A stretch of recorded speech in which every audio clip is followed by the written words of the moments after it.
In terms of Uta, I would like to say first off that there is a more substantial bio of Uta in the packet, which is organized, they're all organized alphabetically. And I have waited some time for Uta to be here. I'm really happy that she is. And she is here for two reasons.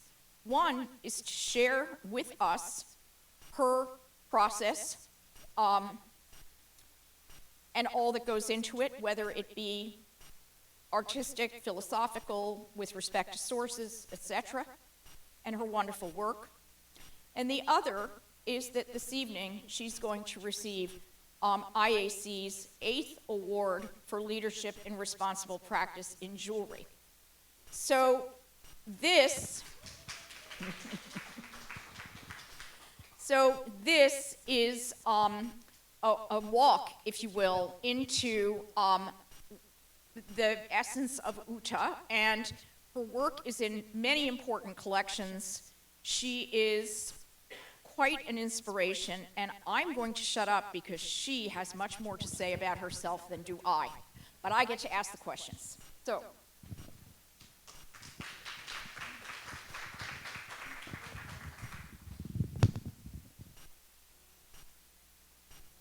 Well, thank you for staying, and please do come closer.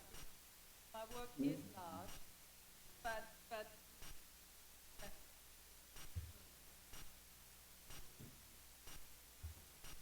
thank you.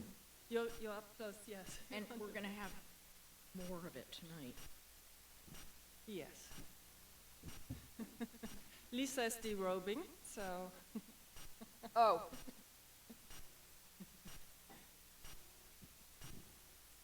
Oh, wonderful, please.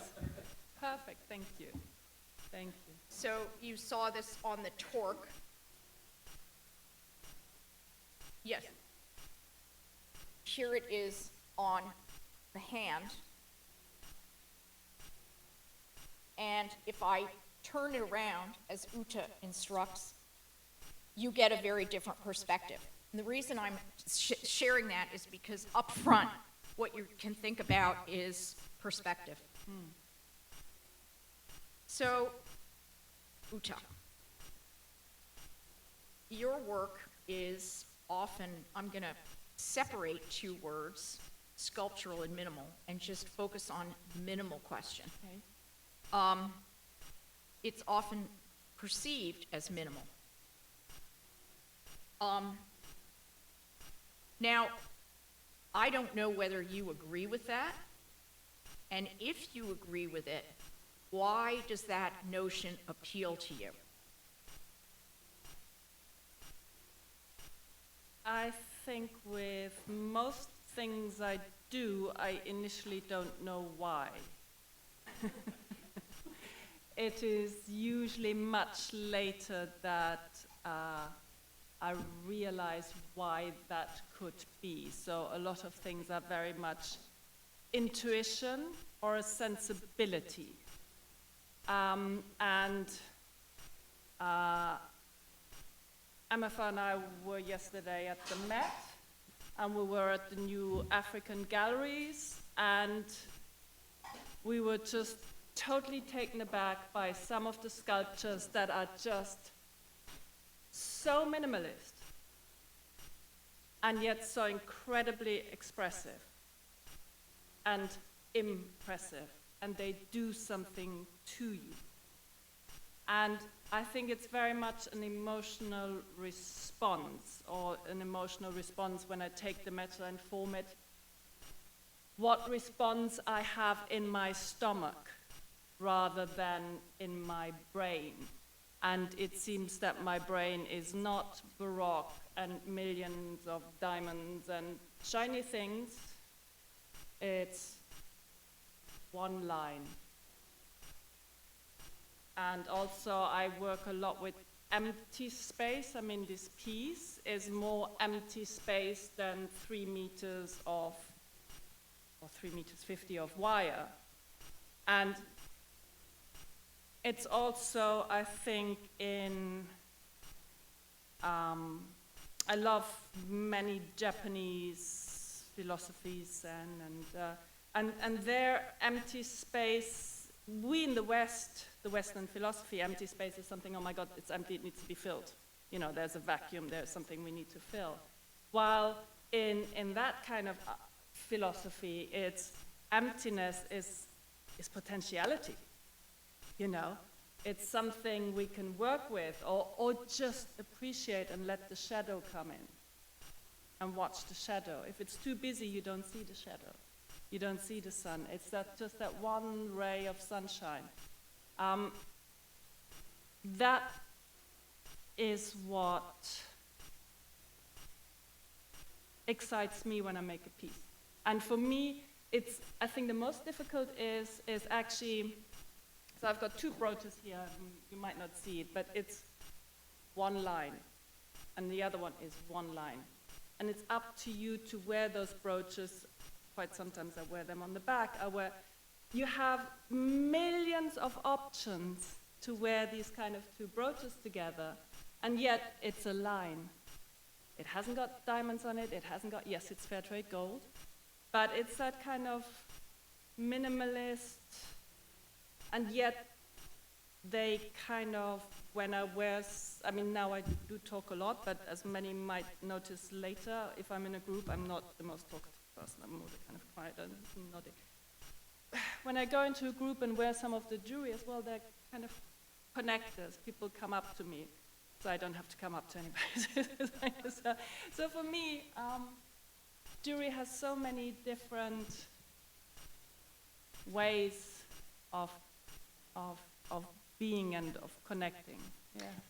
So, can I touch? So I want to hold two things up, if I may. Oh no, this is mine to hold up. No, this is my trick. Okay. I'm holding this up. Whenever she's ready, she'll hold this up. Because I want to ask a question. So, she mentioned Zen philosophy. And at the risk of being overly reductive, one of the things that makes also is an association in my mind is with calligraphy. And I wondered what you're thinking about calligraphy might be and the notion of making a mark or that sort of thing.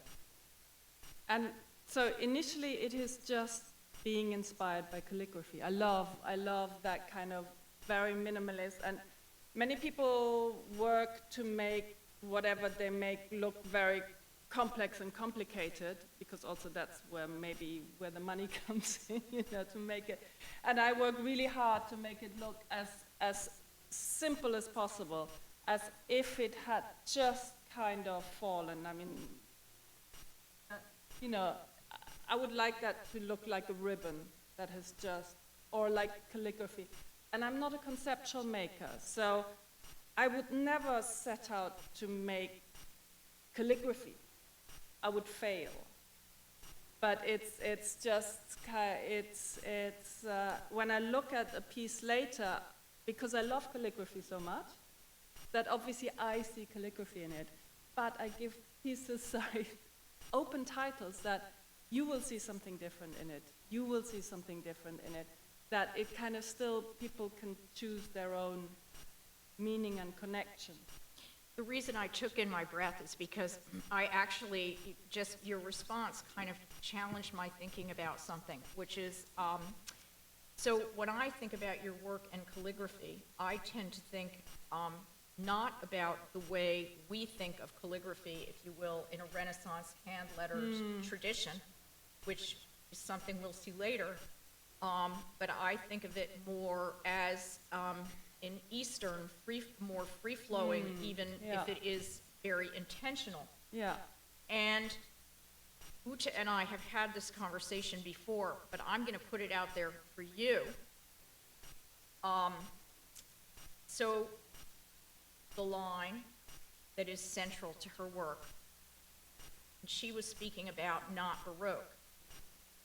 But I see, when I look at a piece like this, essence of the Baroque: movement, light, dark, and shape. So a lot of it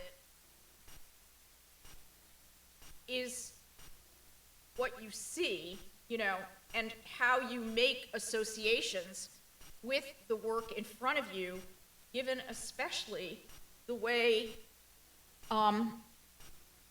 you are encouraged to bring an interpretation to the work.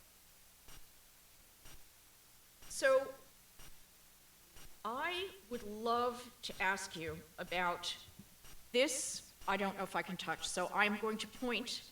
This is one of 3 magnificent copper pieces, and one might not associate Uta with the making of copper. It is, now we can go into sculptural, if you will. Yes, I didn't bring the stand because I was afraid as well shipping wood to America. I just didn't want to be held at the border and found it. So yes, a lot of the pieces I also like when you initially look at it and you don't think of it as wearable. And usually when I work on something, it's a certain idea, it's a certain line, it's a certain movement that it inspires me. And it's only much later that I'm trying to work out on which part of the body the piece will go. So I quite like the surprise as well, if people see this on a wood block and they say, oh, that's a beautiful, it surely isn't wearable. And then I usually say, madam, may I have your arm? Excuse me. Yes, we don't want to scratch. And then, et voila. I like that, I don't know, that little surprise, that little,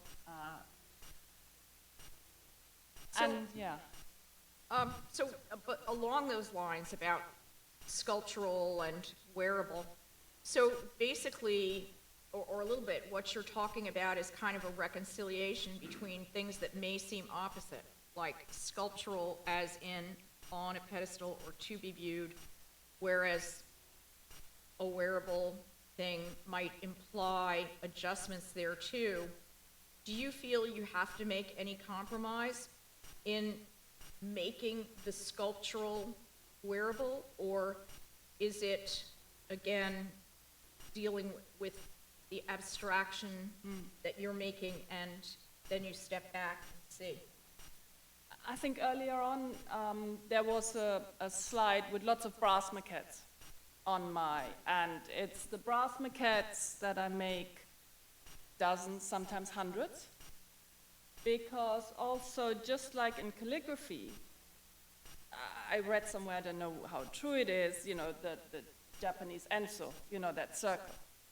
Apparently you need to practice 12 years before you can call yourself a master, practicing 12 years to, and I mean, for us it's 10,000 hours. I have an idea. The idea, I want to have, again, emptiness, but also an empty mind when I make things. So I have an intuition, and then I make it over and over in brass, so that the flow, because if you do a circle and then stop halfway to think about how that circle is going to go, it won't flow. So the same thing with those pieces, I need to have a flow and I need to have an uninterrupted flow. So actually, I might work a year or 2 or 3 on those pieces, make loads and loads of brass maquettes, but this one I will then form in 20 minutes. Okay, obviously the silver has been textured and filed and everything, the 3 meters, So that's been, but I have a strip of silver and then I want to do it really quick. And then I might spend hours to just say, adjust a line or something. So, and now I've forgotten the question. Was that answering any? That's my empty mind coming in sometimes quite handily, sometimes not so much. The question was whether sculptural for you meant that there were two kinds of sculptural, one being, if you will, that which would be created for viewing, the other one which might be a wearable object that might involve compromise, or did you see these as, if you will, objects that you created that basically turned out that as part of your realization, they were, if you will, wearable? Yeah, that was the question. Yeah, I mean, I love, I've done large-scale wooden sculptures, metal sculptures. I love ceramics. I love everything. But I think what really excites me, and that's maybe where my kind of then interest is to have something sculptural, and then it's like, okay, you put it in a shelf, that's great, but actually I want to wear it. So that's where I then think, let's just work, and that's also by working on it, things change, you develop, something completely different might come out of it. So it's no, if I have an uninterrupted few days of just, you're supposed to call it developing work, I'm playing, you know, it's the playing which is exciting. And there are plenty of, there are drawers and drawers of failure. I mean, it's just, you don't see the failures. As with any great artist, I mean, that's the way it goes. So I have a question about the copper piece, which, when Uta holds it up again, you can see the amazing iridescence that has been brought out on this incredibly bold sculptural shape. So we just came from lunch, and one of the things that we were talking about was incredible price of gold. And so I wondered if, looking at the fact that we have 3 metals before us, whether you feel freer or differently about working in copper than you do with, say, we'll do quite the opposite, gold. Are there constraints based on material? No. Sorry. Yes, I mean, gold, I do like the way, I don't use gold because of its pressures, or I love the color, I love the malleability, I love how it works beautifully. I like the color. And it has the history as well. It has a beautiful, would I like to see the silver as the moon and the gold as the sun? Or in a way, I don't. Sometimes it comes into my mind, sometimes it's the whole history. But that's also because of the history why I only work with certain kind of gold. So gold is actually very, yes, it's really got a mind of its own. I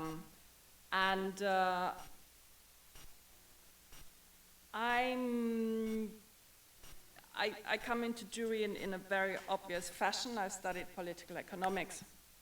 I was a journalist for many years and a linguist for many years. And jury was really my hobby. And I only had my coming out in my 40s. So I've been making jury just for myself for about 20 years. So for me as a political economist, context is really, I'm interested, where the context comes from, economic, political, and I know everything is political. Whatever we do or whatever we don't do is actually a political act.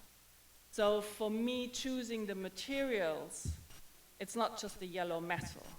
It comes with a history. It comes with beauty, but as well as with burden. I mean, this gold, okay, I know it's very freshly mined, it's fair trade, but most of the gold we have no idea. It could be gold from the Phoenicians, could be in there. It could be, it could be financing drug money as well as something.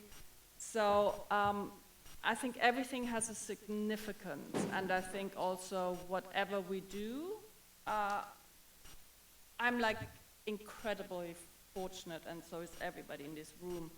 We have a voice, and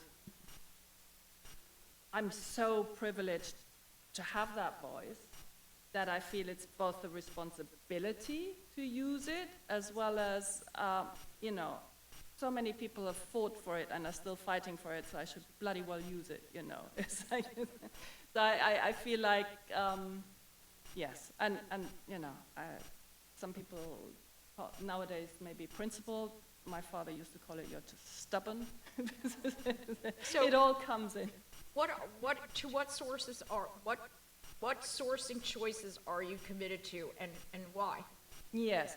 So I'm a small maker, coming from a family of small winemakers. I don't know, pretty much everything is kind of, I'm trying to not buy from supermarkets, but from my local farmers market. I'm kind of, it's a philosophy, you know. I'm bringing my own water bottle, and you know, and people used to laugh at me a lot. Now a little bit less. You know, it's not comfortable. But I grew up. We had no plastic waste. You know, my family, and now all of a sudden it's like, I mean, we as a civilization, what are we doing? We're drowning in our own rubbish. It's like, what a fantastic civilization. I see, you know. So I feel like, again, I have a voice, and so I would like to support small scale makers, and I would like the beneficiation, the profit to go to small scale. So for me, early on, the choice was, I was one of the 21st to use Fairtrade Gold, because that's a mining cooperatives, it's a small scale, it goes directly to them. I agree there's plenty of who are not in that system, but again, for me as a small scale miner, I can't just use grain. I really need somebody to make me a meter or two, which you can't then do it yourself. So I need to be involved with a refinery. And so my choices are relatively limited, and I'm quite happy with Fairtrade Fair Mind, even though I have my issues with them as well. The increase of the premium actually is no longer progressive, so small people like us are actually paying proportionally a large premium. So again, that so I have issues with it, but for me it still is probably because the benefit. As a trained political economist, I want to know where does the money go? And I want it to go more as directly as possible. And with regard to silver? Big, and here maybe I'll have a survey later. So I get my silver from bets, and obviously the fair trade as well, and then, you know, I used to get from Capella, and because I'm a very impulsive maker, I have huge amounts of silver in my safe. So when I feel that I want to make this, I have it in this thickness or that thickness or that. So I've bought silver from years and years and years ago, which was then as recycled silver. Now I feel I can't use the term recycled silver because there's so much greenwashing with it that now, am I calling it reprocessed, this? I have to call it something, and it's like, you know, what do I name my silver? I definitely don't want to call it recycled because there's so much greenwash going on with the recycled. So maybe, you know, if I could have a vote later, some suggestions. So that's what I use in terms of silver. And do you take that thinking into the copper realm, for example? I would love to. But I mean, that's, again, if somebody has, I heard there was some kind of more traceable copper, but generally when I then look closer, I haven't found it. So if anybody can suggest where I could get copper sheet that is fully traceable, I've been asking loads of people, you know, because that's large scale, very large scale mining byproduct, everything, so no. So a couple of questions that might transition into what you all would like to know. In sitting here, looking closely at these works, and every time you look at something, you see it in a new way, you see different things, and I live through my eyes, so that is absolutely true. And one of the things that I am particularly struck by is, and it actually makes me think about the Bauhaus not that this is the Bauhaus, but I had the same reaction, which is the surfaces of these works are quite lush. They're beautifully worked. If you look at the patination on this, the copper piece, and then also the markings on it, as well as on the silver cuff. And if you look at these, the ribbon pieces, you'll see that there's sort of a matte texture, forgive my locution if that's not right, but a sort of a matte surface that is the essence of the ribbon, with then edges that are a bit shiny. So there is this, to me, when I look at it, this incredible dichotomy, and completely resolved, but somehow dichotomous. And one of the things that is very interesting that, has to do with, say, this piece, I showed you a little bit, the piece around the neck that I could wear as a ring and could be worn differently.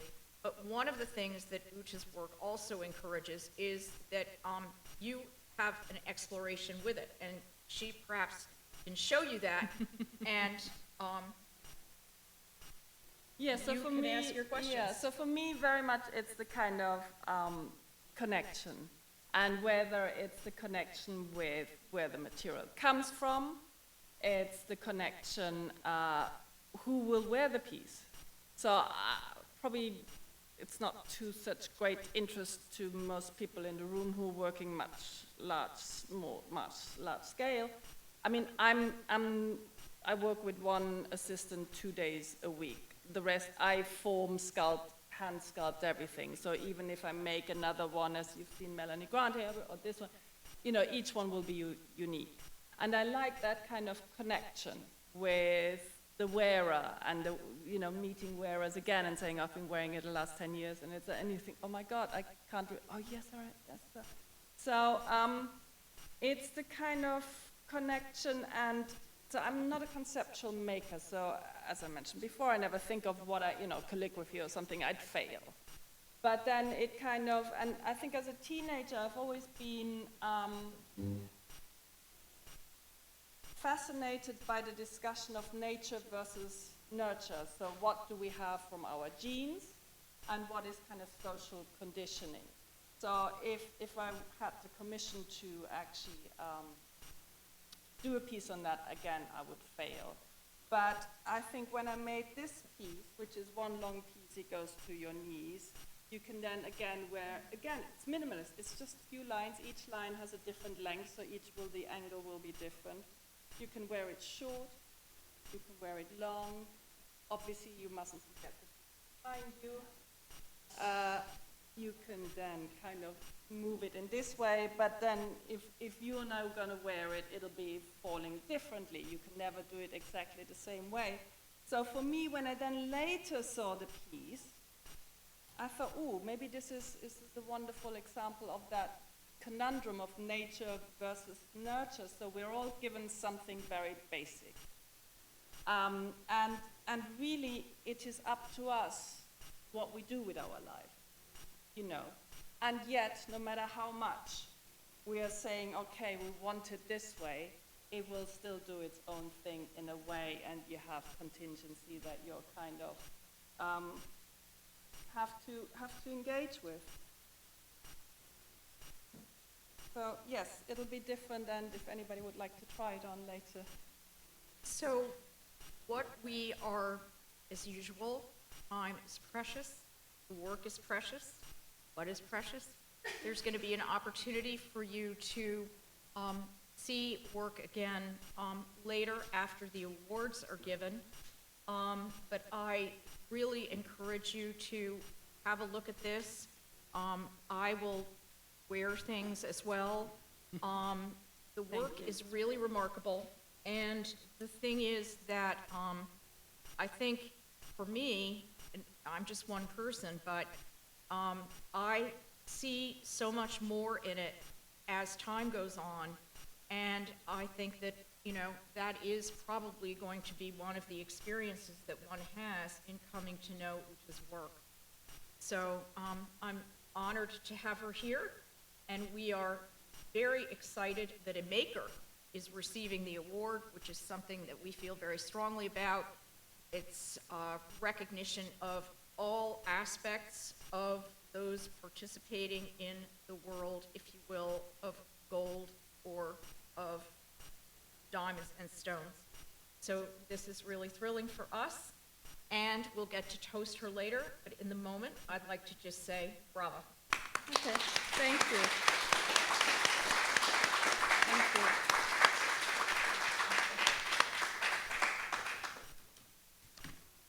Questions?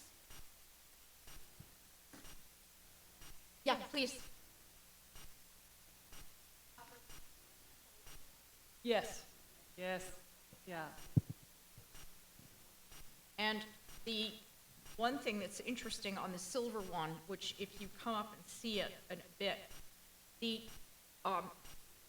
corners curve and arc in a very interesting way. So the resolution that you might anticipate is actually adjusted, and there's intentionality there. I think is quite beautiful. And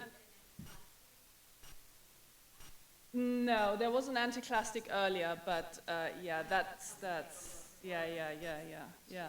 And it's like, I mean, this fold forming is not the 3-1, yeah, but it's not a terribly difficult technique. It might look more complex than it is, but I shouldn't say that. But it's then weeks and weeks of actually how to make it comfortable and still actually have the minimalist. So it's the kind of actual form.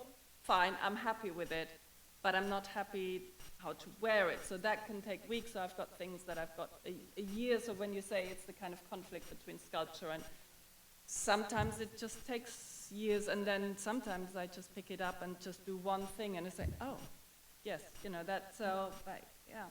Everything takes time, no rush. It's an antidote to the quickness of today. Yeah.